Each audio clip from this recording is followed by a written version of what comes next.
સુરતના વર્ષો જૂના હીરા બજારો, મૈદરપુરા અને વરાછાના મિની બજારના આશરે 35 જેટલા પ્રતિષ્ઠિત વેપારીઓએ પોતાનો સંપૂર્ણ કારોબાર બુર્સમાં ખસેડ્યો છે. આ ઉપરાંત આશરે 65 જેટલા અન્ય વેપારીઓએ પણ બુર્સના વિવિધ ટાવર્સમાં આવેલા ઓફિસમાં મુહૂર્તો કરીને વ્યાપારિક ગતિવિધિઓ શરૂ કરી. આ ઐતિહાસિક ક્ષણે ગૃહમંત્રી હર્ષ સંઘવીએ સોશિયલ મીડિયા અને અન્ય માધ્યમો દ્વારા વેપારીઓને અભિનંદન પાઠવ્યા હતા. તેમણે જણાવ્યું હતું કે સુરતના હીરા ઉદ્યોગકારોએ બુર્સમાં કાર્યરત થઈ ફરી એકવાર સાબિત કર્યું છે કે તેઓ વિશ્વ સ્તરે સ્પર્ધા કરવા તૈયાર છે. બુર્સના કમિટી મેમ્બર્સ અને ડાયરેક્ટરોએ પણ ત્યાં હાજર રહીને વેપારીઓનો ઉત્સાહ વધાર્યો હતો, જેથી વાતાવરણમાં સકારાત્મકતાનો સંચાર થયો.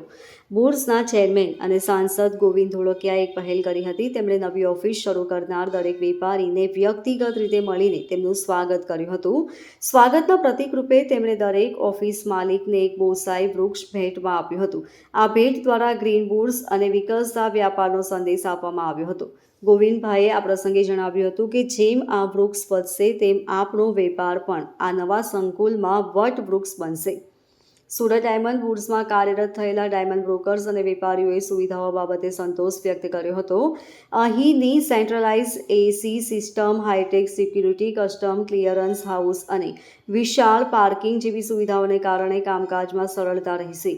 બ્રોકર એસોસિએશનના સભ્યોએ પણ નોંધ્યું છે કે સુરક્ષિત વાતાવરણમાં વેપાર થવાથી આંતરરાષ્ટ્રીય ખરીદદારોનો વિશ્વાસ વધશે, જેનો સીધો લાભ સ્થાનિક હીરા ઉદ્યોગને મળશે.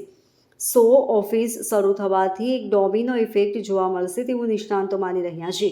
બુર્સના વાઇસ ચેરમેન લાલજીભાઈ પટેલે વિશ્વાસ વ્યક્ત કર્યો હતો કે આ સફળ શરૂઆતને જોઈને આગામી થોડા જ દિવસોમાં સેંકડો અન્ય વેપારીઓ પણ પોતાની ઓફિસો શરૂ કરશે.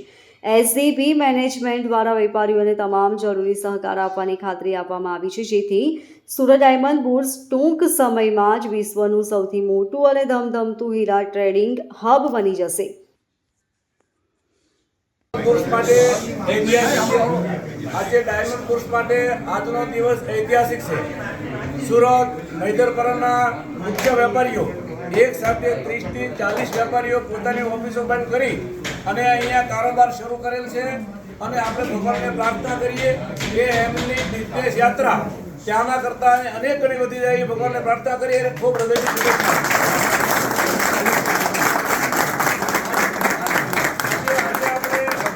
આજે આપણે જે ઓફિસમાં આવ્યા છીએ એ શૈલેષ જોગાણીની ઓફિસ છે અને શૈલેષભાઈનો ખૂબ સહયોગ રહ્યો છે. ગઈકાલે તેને વિડીયોમાં એને મેસેજ આપ્યો છે કે તમામ લોકો આપણી ઓફિસો જલ્દી અહીંયા ચાલુ થાય એવી વિનંતી કરી છે. એટલે આપણે બધાની ફરજ થાય છે વહેલામાં વહેલી તકે અહીંયા ડાયમંડ પર ધમધમતું થાય એવો આપણે સાથે મળીને પ્રયાસો કરશું.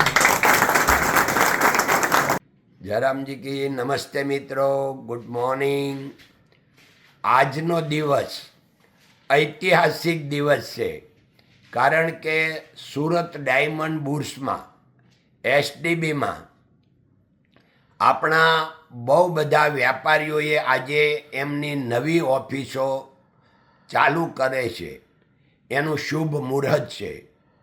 જે આજે જે મિત્રો, જે કંપનીઓ સુરત ડાયમંડ બુર્સમાં ઓફિસો શરૂ કરી રહી છે એમને ખૂબ ખૂબ અભિનંદન, શુભેચ્છા અને ધન્યવાદ સાથે ભગવાનને પ્રાર્થના કે આ બધાય કંપનીઓ એસડીબીમાં આવીને 10 ટાઈમ મોટી થાય અને એને ખૂબ ભગવાન સાથ આપે અને બરકત આપે. અને આજે જે મિત્રો એસડીબીમાં આવ્યા છે એ બધાનો હું હૃદય દિલથી આભાર માનું છું.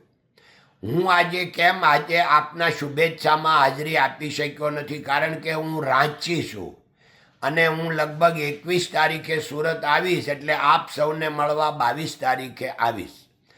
અને જે આના પહેલાં એસડીબીમાં જે મિત્રોએ ઓફિસ ચાલુ હતી એને પણ ધન્યવાદ કે એણે આખું લાઈવ રાખ્યું, તેનાથી આપણું એસડીબી આજે લાઈવ રહી શક્યું છે. અને આ તબક્કે આપણને જેણે બહુ સાથ સહકાર આપ્યો છે એવા માનનીય આપણા મિનિસ્ટર શ્રી હર્ષભાઈનો હૃદય દિલથી આભાર માનું છું કે એમણે આપણને બધાઈને એક કર્યા, બધાને પ્રેમથી સાથે રાખ્યા અને આજે એમને એ પણ આપણી સાથે રહ્યા. એ બદલ એ હૃદયથી હર્ષભાઈનો પણ ખૂબ ખૂબ આભાર, ધન્યવાદ. જય હિન્દ, જય ભારત મિત્રો, નમસ્તે. Bureau report LK star news Surat.